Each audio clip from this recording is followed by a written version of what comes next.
गांव में कुछ लोग बड़े जिद्दी होते हैं, अगर वो किसी बात पे अड़ जाएं तो पीछे नहीं हटते। जैसे कि आप देख सकते हैं कार वाला कितना हॉर्न दे रहा है, लेकिन ये इसे साइड नहीं देगा। ये मार दिया भाई साहब कार पे स्क्रैच। अब ये कार वाला इसका इलाज बांध देगा। ये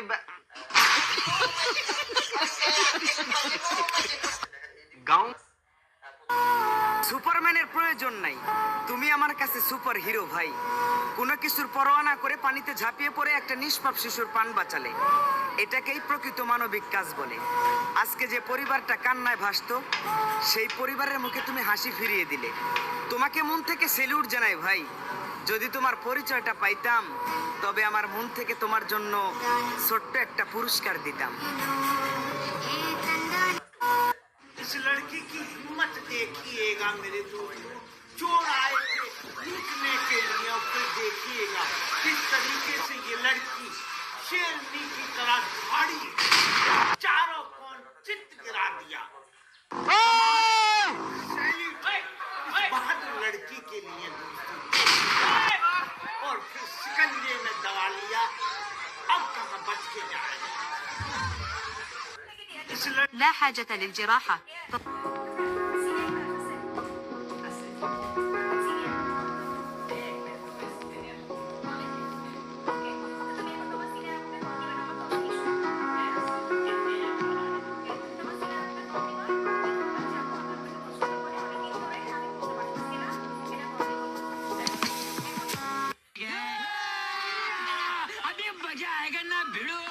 দাদা বলছিলাম কি একটু লালপুর যাবো, অ্যাড্রেসটা বলতে পারবা?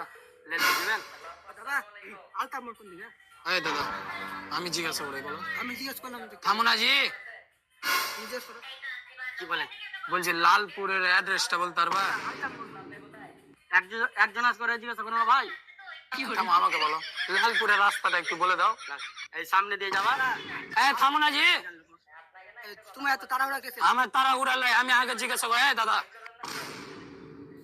আগে জিজ্ঞাসা করে যে তুমি নৌকর থাকো, মেয়ে দেখতে হবে সালা, একটু জিজ্ঞেস করলি আলতা মোড় কোন দিকে বলো? আমি লালপুর, আর তুমিও বে আনসার ই করছো। আমি আগে জিজ্ঞাসা করলাম তোমাকে। গা হাত দিয়ে খালি বারবার বড় বড় আলতা মোড় মেয়ে দেখতে হবে সালা। আরে তুমি আলতাপ মোড় যাবা কি মোড় যাবা, তুমি দূরে না যায় দাদা। আমাকে ফির বলে পালা হয়েছে, তোমাকে আগে জিজ্ঞাসা করলাম না। আরে ভাই এই পাক যা সামনে দিয়ে ছাড়ো না যে গঞ্জি। আলতা মোড়টা কোন দিকে বলো? দাদা তোমরা তো পাগলা না? দাদা লালপুরে। দর্শক, আজকের ভিডিওতে আমি আপনাদেরকে একটা আজব রাস্তা দেখাবো, যে রাস্তার কন্ডিশন দেখলে আপনারা সত্যি অবাক হয়ে যাবেন। আর এই রাস্তাটাকে পাড়ি দেবে একটা জিপ গাড়ি, দেখতে পাচ্ছেন। এই গাড়িটা কিভাবে এই রাস্তাটাকে পাড়ি দিয়ে ক্রস করে উপরে উঠছে এবং কিভাবে উঠতে হয় সেটাও দেখাবো আপনাদেরকে। দেখুন এই ধরনের রাস্তা অনেকেই দেখেনি, দেখুন সিঁড়ির মতো কিছুটা স্ট্রাকচার রয়েছে এই রাস্তার। আর এই রাস্তাটা খুব একটা মোটা না। রাস্তার পাশে ময়লার ভাগাড়ের কাছে এক পক্কন ব্যবসায়ী শুয়ে আছে, হয়তো বা উনি অসুস্থতা বোধ করতেছে। আর এই বিষয়টা দেখে এক সহৃদয়বান ভাইজান এসে তাকে না জানিয়ে তার সমস্ত প্রকরণ বিক্রি করে তাকে যখন ডাক দিছে, সত্যি আমি অবাক হয়েছি। এই সমস্ত মানুষ প্রত্যেকটা পাড়ায় মহল্লায় প্রত্যেকটা পরিবারে জন্মগ্রহণ করুক। এরকম হৃদয়বান মানুষ, এরকম মহান মনের মানুষ, তাদেরকে মহান আল্লাহ তাআলা হাজার বছর হায়াত দেখ, এই দোয়াটা সবসময় করি। ভিডিওটা দেখে এত বেশি ভালো লাগছে, সত্যিকারে এদের জন্য পৃথিবীটা এখনো ভালো আছে, সুস্থ আছে, আলহামদুলিল্লাহ। আমার অনেক বেশি ভালো লেগেছে। আপনার যদি ভালো লেগে থাকে ভিডিওটা অবশ্যই শেয়ার করে দেবেন। দেখেন বিক্রি করার শেষে যখন ভাইটাকে এসে ডাক দিল, ডাক দেওয়ার পরে তার হাতে যখন টাকাটি উঠিয়ে দিল, তার ভিতরে যে একটা নির্মল হাসি, এই হাসিটা আপনি কোটি টাকা দিয়েও কিনে পাবেন। রাস্তা নিঃশ্বাসের কোনো বিশ্বাস নাই। এই ভাইটা কি জানতো তার মৃত্যু হবে এখানে? দেখেন এই ভাইটা কিন্তু এখানে অনেক সুন্দরভাবে দাঁড়িয়ে রয়েছে সুস্থ মানুষের মতো, তারপরে ওনার মৃত্যু এখানে হয়ে গেল। আসলে কি ভাই জানেন, মানুষের আসার ডেট আছে কিন্তু যাওয়ার কোনো ডেট নেই। ভিডিওটা শেয়ার করে সবাইকে দেখার সুযোগ করে দিবেন। নিঃশ্বাস। আলহামদুলিল্লাহ, পৃথিবীর সেরা সুর শুনুন।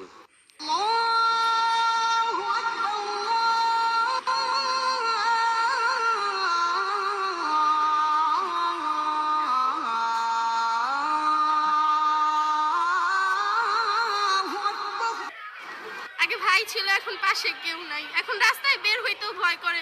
একটা ছেলে বাজে কথা বলবো, ওরে বললে ওই ছেলের খারাপ অবস্থা কইরা ছাড়বো। কেন বললাম আমার বোনের এই কথা? অথচ আজকে আমি রাস্তায় বেরোলে আমার কেউ যদি একটা কথা বলে, ওই কথা কিছু করার মতো কেউ নাই। আগে ভাই ছিল। অনুরোধ লাগে এই মানুষগুলো কষ্ট দেন না। আসসালামু আলাইকুম। দেখেন তো, এটা এটা কোনো মানুষের কাজ? দেখেন এই রাস্তার উপর দিয়ে এই অবস্থা, দেখেন আমার অবস্থা, দেখেন এই দেখেন, এটা এটা মানুষের কাজ? হ্যাঁ? ভাই আসলে এটা বলি তার কোনো কোনো লাভ নাই ভাই, এটা আসলে মানুষের জ্ঞান না থাকলে কিছু বলার যায় না। এটা পাকা রাস্তা, আবার এতগুলো মানুষ যাচ্ছে, ভ্যান আসতে দেখেন, ভ্যানের লোক দেখেন, ধরেন ধরেন, দেখেন দেখেন এই এর মধ্যে ওই দেখেন কি অবস্থা, কাজ এগুলি কি করবো? হ্যাঁ, এই যে এতগুলি মানুষ যাচ্ছে, মানুষের কাজ এগুলি, দেখেন দেখেন কি অবস্থা, এই মানুষগুলোর অবস্থা দেখেন। এটা কিন্তু এই ভাই, এগুলি আপনি কি শুরু করেছেন? এটা কি মানুষের কাজ? আপনি বলেন, আপনার নিজের থেকে বলেন যে এটা কোনো মানুষের কাজ নাকি? বলেন, আপনার কি কোনো জায়গা নাই? এই দিক জায়গা নাই, এদিক জায়গা নাই? জরুরি সতর্ক বার্তা, যে যেখান থেকে আমাদের ভিডিওটা দেখতেছেন সবাই শেয়ার করে দিয়ে সবাইকে জানাই দেন। মসজিদের মাইকে অ্যালাউন্স করতেছে যে সবাইকে ঘন ঘন তওবা পড়ার জন্য। বলা যাচ্ছে না কখন কি ঘটে বাংলাদেশে। খুব দ্রুত একটা বড় ধরনের ভূমিকম্প হওয়ার সম্ভাবনা খুব বেশি, এবং রিক্টার স্কেল 8.2 এবং সর্বোচ্চ 9 হওয়ার সম্ভাবনা খুব বেশি আছে। তো সবাই সবার জন্য দোয়া করবেন। জানি না কার সাথে আর দেখা হবে, কার সাথে আর দেখা হবে না, এটা বলতে পারতেছি না। আজকে আমি কথা বলতেছি, আমার সাথে আপনাদের দেখা নাও হতে পারে, আপনাদের অনেকের সাথে। তো বলা যাচ্ছে না, সবাই সবাইকে ক্ষমা করে দিবেন। তো যেটা আশঙ্কা করতেছে বিশেষজ্ঞরা, যারা ভূমিকম্প বিশেষজ্ঞ, তারা আশঙ্কা করতেছেন বড় ধরনের একটা দুর্ঘটনা ঘটার সম্ভাবনা আছে বাংলাদেশে। যদি সেটা হয়ে থাকে, ময়মনসিংহ, ঢাকা, চট্টগ্রাম, সিলেট এরকম কয়েকটা জেলা আছে, এগুলোর উপরে সব থেকে বেশি হবে। এর মধ্যে ঢাকা, চট্টগ্রামে একেবারে ধূলিসাৎ হয়ে যাওয়ার সম্ভাবনা খুব বেশি। তো আমরা যারা ঢাকাবাসী আছি সবাই সবার জন্য দোয়া করুন। আর যে যেখান থেকে ভিডিওটা দেখতেছেন সবার কাছে শেয়ার করে দিবেন। বিশেষ করে সবাই এখন এই মুহূর্তে ঘন ঘন তওবা পড়বেন। সবাই এখন একটু বেশি বেশি আমল করার চেষ্টা করেন। জানি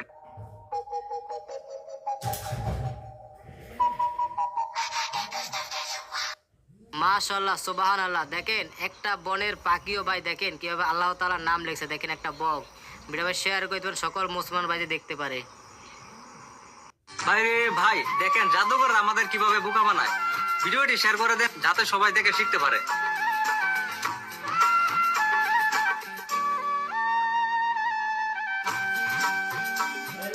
الرجال اللي جربوا كبسول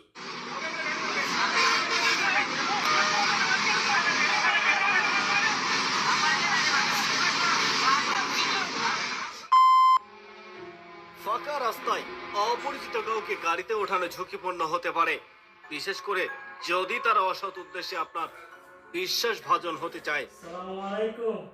তার কারণ কিছু অসাধু ব্যক্তি ভালো মানুষের মতো ফান করে ডাকাতি, ছিনতাই বা অন্যান্য অপরাধমূলক কাজ করতে পারে, বিশেষ করে রাতের বেলা বা নির্জন এলাকায়।